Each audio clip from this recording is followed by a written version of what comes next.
Bonjour à tous, bienvenue dans ce podcast des équipes de The Free Agent. Toute cette semaine, nous allons vous présenter les différentes séries pour ce premier tour des playoffs NBA 2022. Un petit rappel du format pour les non-initiés. Le premier tour des playoffs NBA se déroule sous ce format. 4 séries dans la conférence Est et 4 séries dans la conférence Ouest. La première équipe de chaque série qui remporte 4 matchs est déclarée vainqueur de ce premier tour et accède directement aux demi-finales de conférence. Dans chaque podcast, 2 membres de la team The Free Agent vont être présents pour vous présenter les enjeux d'une de ces 8 séries, afin que vous ayez le maximum d'informations avant le coup d'envoi des confrontations. Les matchs débutent ce week-end avec 4 affiches par soir. Pour cet épisode, nous allons passer les 15-20 prochaines minutes avec PH. Salut PH.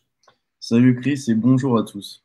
On va du coup aborder aujourd'hui ensemble la confrontation entre le 4e et le 5e de la conférence Est, c'est-à-dire Philadelphie et Toronto. On fera une première partie qu'on va démarrer d'ici quelques instants avec un petit retour sur la saison régulière des deux équipes. On enchaînera juste après avec les forces et les faiblesses, selon nous, de chacune de ces deux franchises, au vu de la match-up qui va se présenter pour eux. Et une dernière partie avec notre petit pronostic. On entame donc avec un petit retour sur la saison régulière des deux équipes. Je vais te donner la parole, PH. Sur quelle équipe tu souhaites faire un petit retour? Je vais faire un retour, si tu me le permets, sur Philadelphie, puisque c'est l'équipe des deux que j'ai le plus regardé cette saison. Donc voilà, ils nous ont fait une saison comme ils font d'habitude, dans les hauteurs de la conférence Est, avec un Joel Embiid extrêmement dominant dans la course au MVP et qui finit pour la première fois de sa carrière meilleur scoreur de la saison. Et d'ailleurs, c'est le premier pivot depuis le Shaq en 2000 à réaliser cet exploit. Donc voilà, ils sont bien partis dès le début. Ils ont eu des bonnes séries de victoires. Il y a des moments où c'était un peu moins bien. Ce qu'on peut signaler, c'est qu'ils sont pas top 10 en attaque et en défense dans les ratings. Et ça doit pas leur arriver souvent, je pense. Au rebond, c'est pas exceptionnel, mais voilà, ça reste une équipe majeure en NBA avec un gros 5 majeur et puis une profondeur de banc très intéressante. Après, pour rajouter un petit peu d'éléments sur cette saison de Philadelphie, c'est une des équipes dont on a le plus parlé pour l'extra sportif.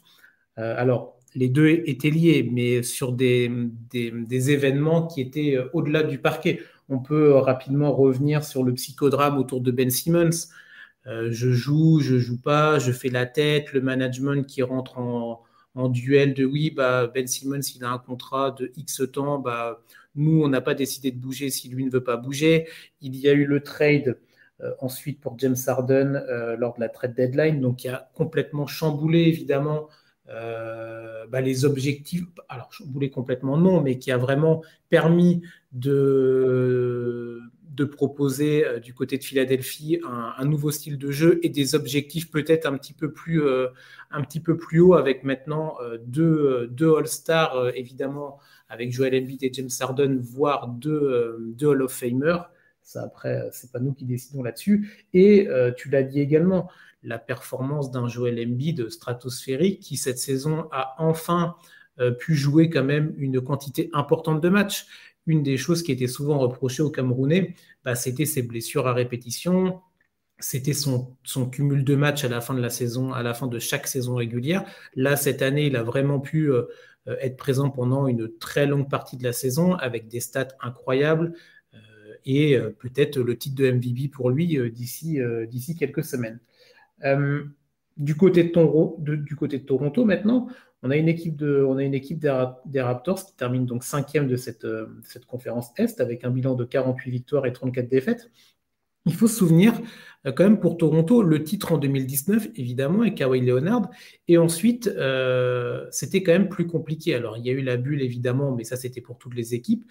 Et la saison dernière, saison 2020-2021, les Canadiens ne jouaient pas dans leur pays. Ils étaient à Tampa. Ça a vraiment été très compliqué pour eux. Ils l'ont avoué après, mais, que l'acclimatation avait été particulière et on peut vraiment le penser, le croire évidemment.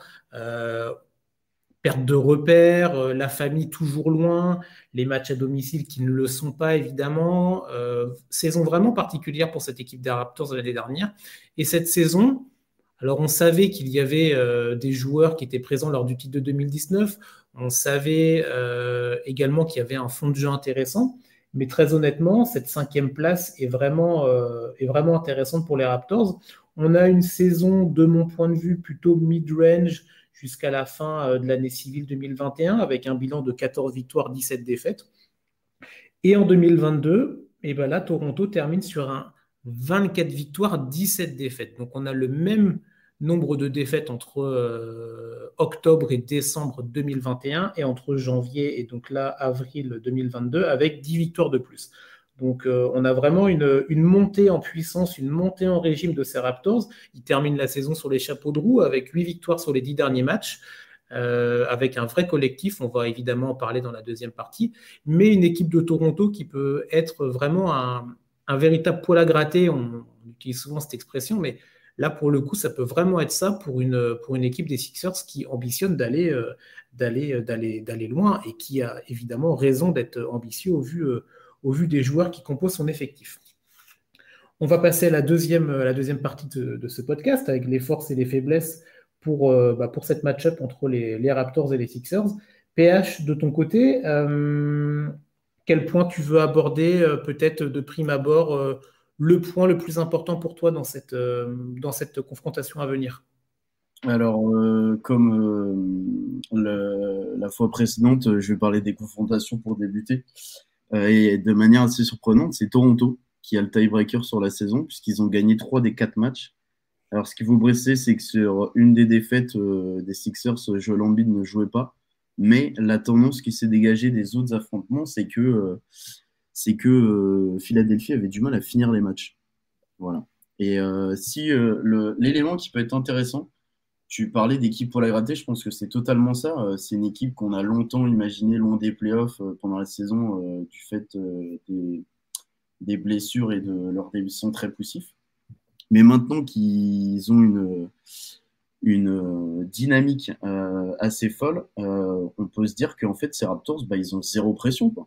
Alors qu'en face, on a les Sixers qu'on connaît, éternel choker en playoff depuis le début du process. En plus, bon, le coach, on y reviendra sans doute après, j'imagine. Mais cette équipe de Toronto, bah, elle n'a pas de pression. Elle n'a pas de pression et en plus, elle peut profiter justement de cet aspect de choker de Philly que je viens d'évoquer. Donc on peut déjà mettre ça en avant. Après, de là à dire qu'ils existeront dans cette série et que ça sera serré, c'est une autre histoire. Mais en tout cas, ils arrivent vraiment. En tout cas, toute la pression est sur Philly. Voilà, c'est ça que je voulais dire.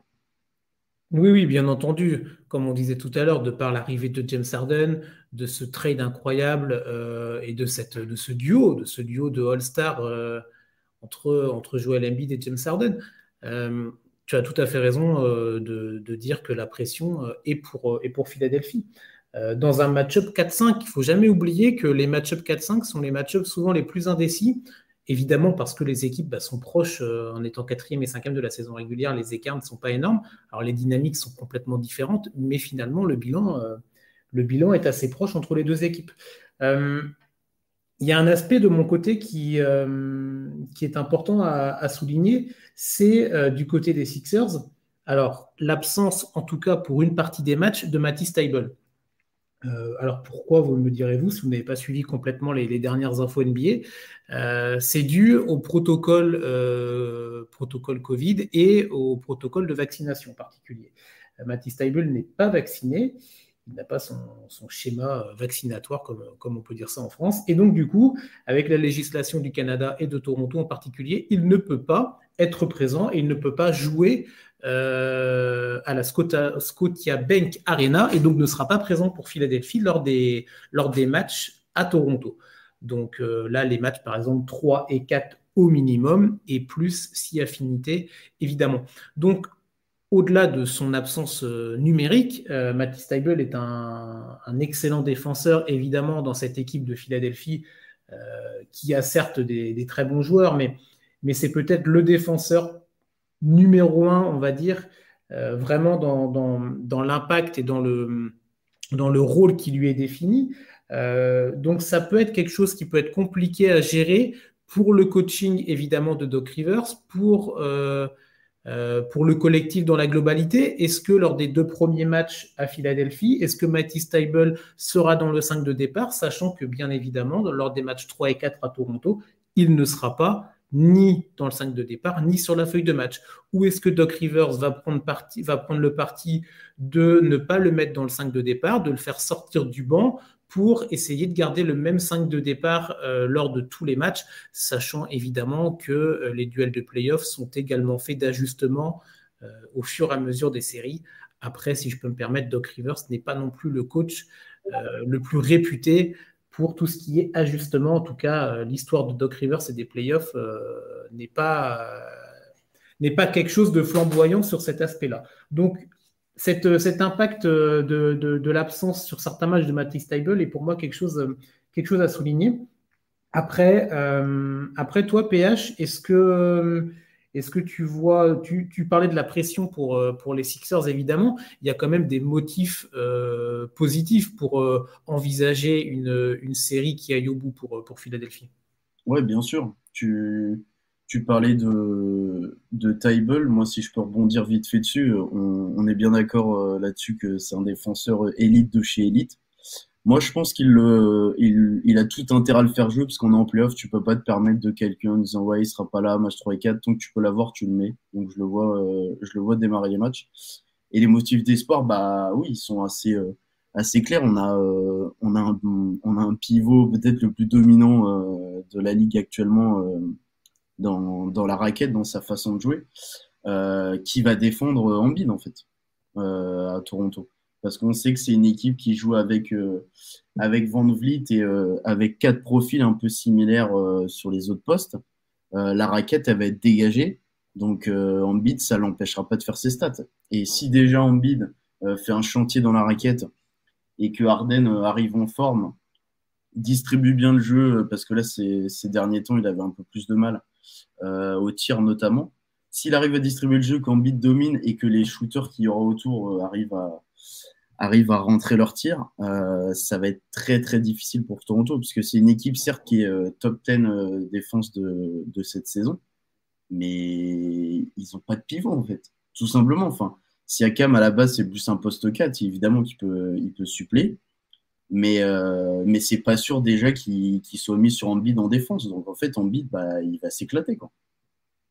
Ah oui, oui, oui, ça c'est sûr que Joel Embiid, en tout cas, ce qui est certain, c'est qu'on attend d'un Joel Embiid une performance et un volume statistique important. Les Sixers ne pourront pas envisager d'aller très loin dans ces playoffs 2021. Joel Embiid du niveau MVP, voire quasi MVP, tout dépendra du résultat des votes un peu plus tard dans la saison. Mais évidemment que ça passera par une performance de Joel Embiid. Après, du côté de Toronto, oui, il n'y a peut-être pas de pivot aussi fort, aussi dominant, mais il y a un collectif, il y a du physique. Ce jeu de Toronto est un jeu collectif, mais un jeu basé sur la percussion. Euh, pour les adversaires, c'est vraiment compliqué d'affronter Toronto. Tu parlais évidemment de Pascal Siakam, on peut parler d'un Scottie Barnes, d'un OG Anunoby, d'un Achua, un petit peu moins connu, d'un Fred VanVleet, même si on n'est évidemment pas du tout sur les mêmes gabarits physiques. Mais c'est une équipe qui envoie du steak, pardonnez-moi l'expression un petit peu familière, mais c'est vraiment une équipe qui va rentrer dedans, qui va jouer sur le physique, qui va fatiguer l'adversaire. Et ça va vraiment être un élément à prendre en compte dans cette série. Et si la série s'avère être une série qui va en 5, 6, voire peut-être 7 matchs, on en parlera dans notre pronostic. Mais cet aspect physique est quelque chose d'important à prendre en compte, je pense. Ce qui va aussi en faveur de Philadelphie quand on parle physique de Toronto. Évidemment, si les Raptors vont au contact, vont au défi physique, ils vont provoquer des fautes. Ça, on ne vous invente rien. Et Philadelphie est l'équipe, et la première équipe NBA sur les lancers francs. Ils sont à 28 lancers francs par match. Alors évidemment, on a deux spécialistes en termes de fautes. C'est les 2 superstars, Joel Embiid et peut-être encore plus James Harden. Donc, première équipe au lancer franc. Donc, ça va être un aspect qui va vraiment être important pour les Sixers, d'aller provoquer des fautes, d'aller casser le rythme, évidemment, de cette équipe de Toronto, de provoquer des fautes pour aussi avoir une accumulation rapide de fautes des joueurs majeurs type Siakam, type Anunoby, pour aussi qu'ils aillent sur le banc et qu'il y ait du coaching de fait. Donc, ça risque d'être des matchs déjà en termes de durée qui vont peut-être durer un petit peu plus longtemps que d'autres séries s'il y a beaucoup de lancers francs pour Embiid, pour Harden, sachant qu'en plus, au-delà d'être la première équipe en termes de nombre de lancers par match, les Sixers ont le meilleur pourcentage de la ligue, en tout cas sur la saison régulière, sur la réussite au lancer franc. Ils sont à plus de 82%. Donc c'est vraiment un élément important à prendre en compte. Donc ce duel physique va vraiment, de mon point de vue, être quelque chose de fondamental dans la réussite ou non de telle ou telle équipe selon votre pronostic. Est-ce que toi, PH, tu as un dernier élément que tu veux mettre en avant? Tout à l'heure, tu parlais peut-être du coaching, des bancs sur cette confrontation. Ouais, je vais juste rebondir rapidement sur ce que tu disais. Et là, là où je te rejoins, c'est que ouais, c'est une équipe qui est hyper homogène. Certes, il y a pas mal de jeunes, même si c'est une équipe qui contient quand même des champions NBA. Ça reste une équipe jeune et le fait qu'ils aient 4 joueurs à peu près du même physique, bah, ça va être hyper intéressant pour switcher en défense. Parce que tout le monde pourra un peu couvrir tout le monde. Donc ça va être intéressant de voir comment les Sixers et comment Doc Rivers va répondre à ça. Et ouais, je vais rebondir sur les coachs parce qu'en fait, Nick Nurse est arrivé un peu de manière surprenante au NBA. Je crois qu'il fait partie de la liste des coachs bagués rookies. Oui. Donc, bon, ok, il avait une équipe intéressante, mais cette équipe de Toronto, il fallait quand même l'amener au titre. Là, depuis que Kawhi est parti, et maintenant il y a Kyle Lowry aussi qui est parti, on a vu qu'il avait des vraies capacités de coaching. Et surtout, bah, Doc Rivers, c'est la grosse interrogation, quoi. Parce qu'on connaît. Tu parlais tout à l'heure de son coaching. En fait, le seul moment où vraiment il a été performant, c'est avec les Celtics de 2008. Et on sait que c'était une équipe qui était cheatée et qui avait été construite pour le titre. On a vu l'année dernière sur la série face à Atlanta des choix de coaching complètement catastrophiques, des temps morts qui n'étaient pas pris au bon moment, enfin des choix vraiment douteux. Et en fait, l'interrogation, elle est là. Parce qu'on sait que sur le terrain, Embiid va se donner, on sait que Harris va se donner. En sortie de banc, il y a des super joueurs. Tyrese Maxey, il fait une très bonne saison. Korkmaz, il est assez sûr au shoot. Millsap vient d'arriver. Mais je pense que Nick Nurse va outcoacher Doc Rivers. Je pense pas que ça aura une incidence sur la série. Mais il va falloir voir comment Doc Rivers se gère le truc. Mais je suis pas du tout rassuré, quoi. Oui, oui, oui, oui, moi je suis totalement d'accord avec tes propos. Euh, Doc Rivers fait partie pour moi, en tout cas, de ces coachs NBA qui sont de très bons leaders d'hommes. On peut parler d'un Tyronn Lue, par exemple, aussi du côté des Clippers, qui savent trouver les mots pour motiver une équipe, pour les emmener derrière eux. Mais après, sur l'aspect purement tactique, élément vraiment important dans des matchs à confrontation comme ça, rapprochés, avec des enchaînements de matchs, c'est vraiment quelque chose qui pêche du côté de Doc Rivers. Et c'est vrai que ça peut complexifier la série du côté de Philadelphie. Et on a un Nick Nurse qui, lui, comme des Pascal Siakam, comme des Fred VanVleet, il connaît le chemin pour aller en finale NBA. Alors oui, Doc Rivers aussi le connaît, on a parlé, mais c'était en 2008, donc c'était il y a quand même quelques années de ça. Donc bataille des coachs vraiment intéressante. Je pense que les fans de Philadelphie vont s'arracher les cheveux par avance lors de certains matchs, peut-être comme tu l'as dit tout à l'heure, sur des temps morts, sur des actions particulières, sur des schémas de jeu. Mais je pense qu'ils sont habitués avec Doc Rivers. Mais attention, la bataille des coachs peut être important. Et dernier point que moi je voulais aborder avant qu'on clôture ce podcast, tu l'as un petit peu parlé, c'est l'impact d'un Tobias Harris. Moi j'attends beaucoup de ce joueur-là.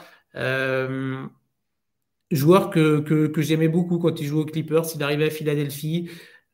Je dis pas qu'il a jamais trouvé vraiment sa place, mais toujours le deuxième ou le troisième joueur offensif de son équipe. Là, avec l'arrivée de James Harden, évidemment, c'est la troisième arme offensive, mais je ne sais pas. Il va falloir que Tobias Harris élève bien son niveau de jeu quand Embiid et ou Harden seront sur le banc. Il est fort probable, voire quasi sûr, que Doc Rivers laisse au moins, on espère, soit Embiid, soit Harden en permanence sur le terrain.